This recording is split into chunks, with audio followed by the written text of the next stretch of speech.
ప్రేక్షకులందరికీ నమస్కారం అండి. మన ఛానల్కి స్వాగతం అండి. ఇప్పుడు నేను చేయబోయే వంట పచ్చి పులుసు చేస్తున్నానండి. మీకు అవన్నీ ఐటమ్స్లు అన్నీ మీకు చూపిస్తున్నానండి. అవునండి, ఇది చింతపండు పులుసు అండి. ఈ చింతపండు ఎంత తీసుకున్నానో ఇదిగోండి, పెద్ద నిమ్మకాయ ఎంత తీసుకున్నానండి. ఇది పిసికేసి కడిగేసి నానబెట్టి పిసికేసానండి. ఇదిగోండి ఇంకోండి వంకాయలు, 3 వంకాయలు, ఇంత వంకాయలు తీసుకుని గ్యాస్ మీద కాల్చానండి. గ్యాస్ మీద తిప్పి కాల్చి ఒలిసేసి కడిగేసి శుభ్రంగానే నీట్గా చేసుకున్నానని 3 వంకాయలు. అయితే ఇదిగోండి ఉల్లిపాయ, ఒక ఉల్లిపాయ, పెద్ద ఉల్లిపాయ ముక్కలు కోసానండి. ఇదిగోండి పచ్చిమిరకాయలు, ఎండుమిరపకాయలునండి. ఇవి చెక్కబెట్టి వేపుతానండి. ఆయిల్ వేయనండి, ఉత్తినే వేపుకుని ఉప్పు వేసుకుని పిసుక్కోవాలండి. జీలకర్ర అండి, ఈ జీలకర్ర వేగించుకుని గుండ చేసుకుని వేసుకోవాలండి. ఉప్పు అండి, బెల్లం అండి. ఇప్పుడు గ్యాస్ వెలిగిస్తున్నానండి. మిరగాయలు వేపుతానండి. బాండి పెడుతున్నానండి. స్టవ్ వెలిగించి బాండి పెట్టానండి. బాండి వీటెట్టిన తర్వాత పచ్చిమిరకాయలు వేపుతానండి. ఎండుమిరకాయలు, పచ్చిమిరకాయలు. ముందు జీలకర్ర రేపు ఒక దాంట్లో తీసేస్తానండి.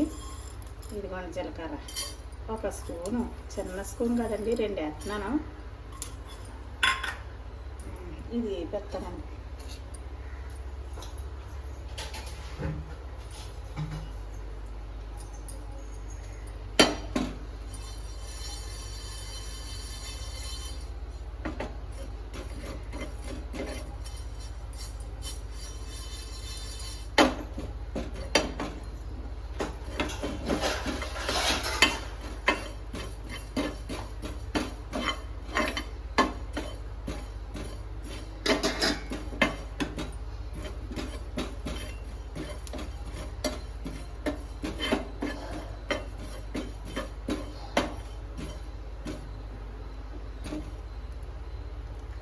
ఇది వేపేసి పొడుని చేయాలండి. పొడుని చేసేసి పచ్చిమిరకాయలుని ఎండుమిరకాయలు కూడా వేపేసుకోవాలండి. ఆయిల్ వేయకూడదండి, ఉత్తినే వేపుకోవాలండి. పచ్చి పులుసు అంటే అన్నీ పచ్చి వేసుకోవాలండి. ఈ వంకాయ, పచ్చిమిరకాయ, ఎండుమిరపకాయ అన్నీ, చింతపండు, బెల్లం, ఇంకా అంతే అండి. పచ్చి పులుసు అంటే ఏమీ స్టవ్ మీద ఉపయోగించకూడదండి. ఇదిగోండి జీలకర్ర తీసేసాం కదండి. ఇప్పుడు పచ్చిమిరకాయలు, ఎండుమిరపకాయలు వేసేసి వేగించేస్తున్నానండి. ఇవి ఉప్పుతో పిసికేయాలండి పచ్చి పులుసులోని, చింతపండులోని. అంతే, పచ్చి పులుసు అంటే అండి ఇలాగే చేసుకోవాలి. ఇంకేమీ వేసుకోకూడదండి. ఆయిల్ వేయకూడదు, పొయ్యి మీద వండకూడదండి. వీటి కొంచెం ఎందుకు వేపినామంటే అండి బేగా పిసకడతాయనండి. బేగా నలిపితే పొడి పగులుతాను, అంతే అండి. పొయ్యి మీద ఏమి పెట్టకూడదండి.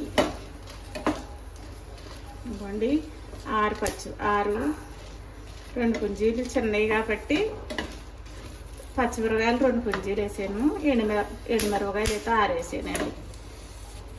వేగిపోయండి. ఇవి సాల్ట్ వేసి నలిపేస్తానండి. చేతితోటే నలిపేస్తానండి. వంకాయలు పిసికేస్తానండి. ఉల్లిపాయ వేసేస్తాను, బెల్లం వేసేస్తానండి. మీరు చూద్దరు కానీ తయారు ఇవన్నీ చాలా బాగుంటుందండి, రుచిగా ఉంటుంది. ఇలాగే చేసుకోండి పచ్చి పులుసు వేసుకుని మీరు తిని మాకు కామెంట్లో పెట్టండి. మీకు ఇది నచ్చినట్టుకైతే లైక్స్ చేసి, షేర్ చేసి, కిందన బెల్లం టచ్ చేయండి.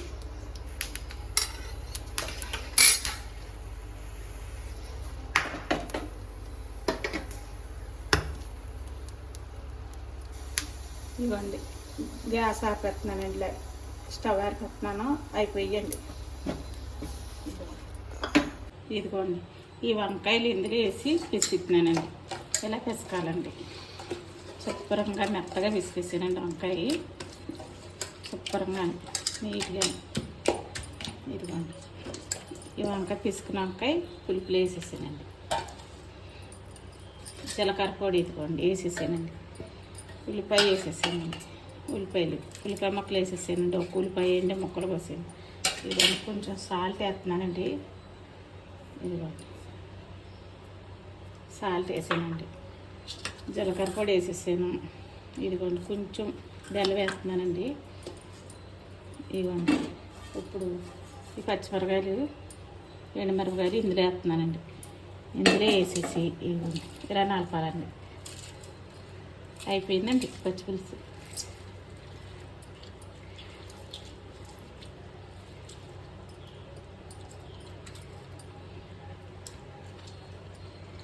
ఈ పచ్చిపులుసు అంటే పచ్చిపులుసు అన్నీ పచ్చి వేయండి, చాలా రుచి ఉంటుందండి, చాలా బాగుంటుందండి.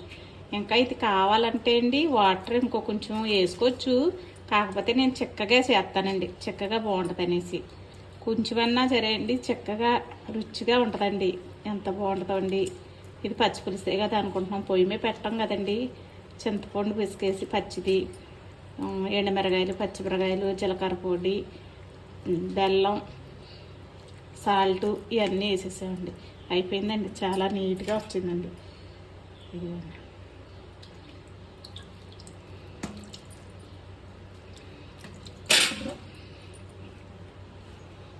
బౌల్లో వేసేస్తున్నానండి.